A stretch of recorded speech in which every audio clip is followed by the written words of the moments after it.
Chapter 13. I hope, my dear, said Mr. Bennet to his wife, as they were at breakfast the next morning, that you have ordered a good dinner today, because I have reason to expect an addition to our family party. Who do you mean, my dear? I know of nobody that is coming, I am sure, unless Charlotte Lucas should happen to call in, and I hope my dinners are good enough for her. I do not believe she often sees such at home. The person of whom I speak is a gentleman, and a stranger. Mrs. Bennet's eye sparkled. A gentleman and a stranger. It is Mr. Bingley, I am sure. Well, I am sure I shall be extremely glad to see Mr. Bingley. But, good Lord! How unlucky! There is not a bit of fish to be got today. Lydia, my love, ring the bell, I must speak to Hill this moment. It is not Mr. Bingley, said her husband, it is a person whom I never saw in the whole course of my life. This roused a general astonishment, and he had the pleasure of being eagerly questioned by his wife and his 5 daughters at once.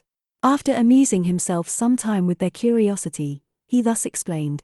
About a month ago I received this letter, and about a fortnight ago I answered it, for I thought it a case of some delicacy, and requiring early attention.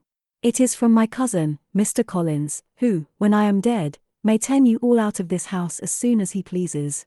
Oh, my dear, cried his wife, I cannot bear to hear that mentioned.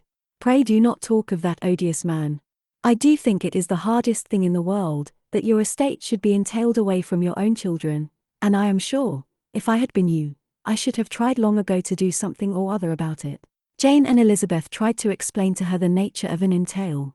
They had often attempted to do it before, but it was a subject on which Mrs. Bennet was beyond the reach of reason, and she continued to rail bitterly against the cruelty of settling an estate away from a family of 5 daughters, in favor of a man whom nobody cared anything about. It certainly is a most iniquitous affair, said Mr. Bennet, and nothing can clear Mr. Collins from the guilt of inheriting Longbourn. But if you will listen to his letter, you may perhaps be a little softened by his manner of expressing himself. No, that I am sure I shall not, and I think it is very impertinent of him to write to you at all, and very hypocritical. I hate such false friends. Why could he not keep on quarrelling with you, as his father did before him? Why, indeed, he does seem to have had some filial scruples on that head, as you will hear. Hunsford, near Westerham, Kent, the 15th of October. Dear Sir, the disagreement subsisting between yourself and my late honoured father always gave me much uneasiness, and since I have had the misfortune to lose him, I have frequently wished to heal the breach, but for some time I was kept back by my own doubts, fearing lest it might seem disrespectful to his memory for me to be on good terms with anyone with whom it had always pleased him to be at variance. There, Mrs. Bennet. My mind, however, is now made up on the subject, for having received ordination at Easter, I have been so fortunate as to be distinguished by the patronage of the Right Honourable Lady Catherine de Bourgh, widow of Sir Louis de Bourgh, whose bounty and beneficence has preferred me to the valuable rectory of this parish, where it shall be my earnest endeavour to demean myself with grateful respect towards her ladyship, and be ever ready to perform those rites and ceremonies which are instituted by the Church of England. As a clergyman, moreover, I feel it my duty to promote and establish the blessing of peace in all families within the reach of my influence, and on these grounds I flatter myself that my present overtures are highly commendable, and that the circumstance of my being next in the entail of Longbourn estate will be kindly overlooked on your side, and not lead you to reject the offered olive branch. I cannot be otherwise than concerned at being the means of injuring your amiable daughters, and beg leave to apologize for it, as well as to assure you of my readiness to make them every possible amends, but of this hereafter. If you should have no objection to receive me into your house, I propose myself the satisfaction of waiting on you and your family, Monday, November 18th, by 4 o'clock, and shall probably trespass on your hospitality till the Saturday se'nnight following, which I can do without any inconvenience, as Lady Catherine is far from objecting to my occasional absence on a Sunday, provided that some other clergyman is engaged to do the duty of the day. I remain, dear Sir, with respectful compliments to your lady and daughters, your well-wisher and friend, William Collins. At 4 o'clock, therefore, we may expect this peacemaking gentleman, said Mr. Bennet, as he folded up the letter. He seems to be a most conscientious and polite young man, upon my word, and I doubt not will prove a valuable acquaintance, especially if Lady Catherine should be so indulgent as to let him come to us again.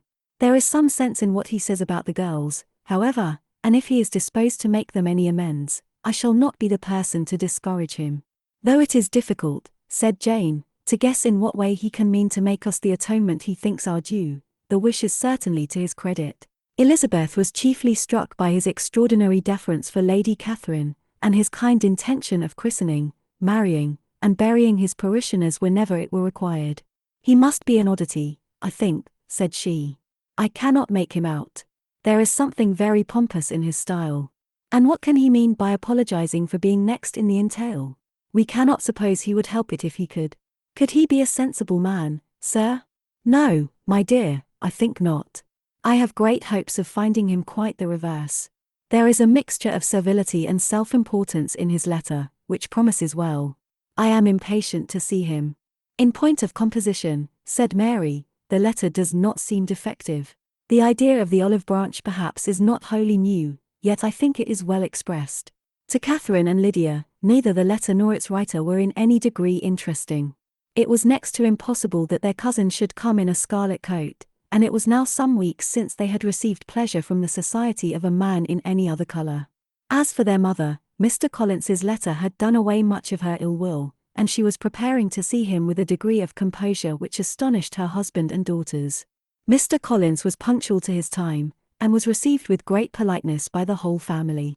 Mr. Bennet indeed said little, but the ladies were ready enough to talk, and Mr. Collins seemed neither in need of encouragement, nor inclined to be silent himself. He was a tall, heavy-looking young man of 25. His air was grave and stately, and his manners were very formal. He had not been long seated before he complimented Mrs. Bennet on having so fine a family of daughters, said he had heard much of their beauty, but that in this instance fame had fallen short of the truth, and added, that he did not doubt her seeing them all in due time disposed of in marriage. This gallantry was not much to the taste of some of his hearers, but Mrs. Bennet, who quarrelled with no compliments, answered most readily. You are very kind, I am sure, and I wish with all my heart it may prove so, for else they will be destitute enough. Things are settled so oddly. You allude, perhaps, to the entail of this estate. Ah, sir, I do indeed. It is a grievous affair to my poor girls, you must confess. Not that I mean to find fault with you, for such things I know are all chance in this world. There is no knowing how estates will go when once they come to be entailed.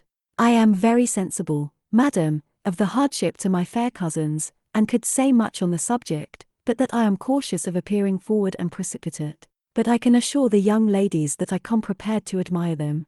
At present I will not say more, but, perhaps, when we are better acquainted. He was interrupted by a summons to dinner, and the girls smiled on each other. They were not the only objects of Mr. Collins's admiration. The hall, the dining room, and all its furniture, were examined and praised, and his commendation of everything would have touched Mrs. Bennet's heart, but for the mortifying supposition of his viewing it all as his own future property. The dinner too in its turn was highly admired, and he begged to know to which of his fair cousins the excellency of its cooking was owing. But he was set right there by Mrs. Bennet, who assured him with some asperity that they were very well able to keep a good cook, and that her daughters had nothing to do in the kitchen.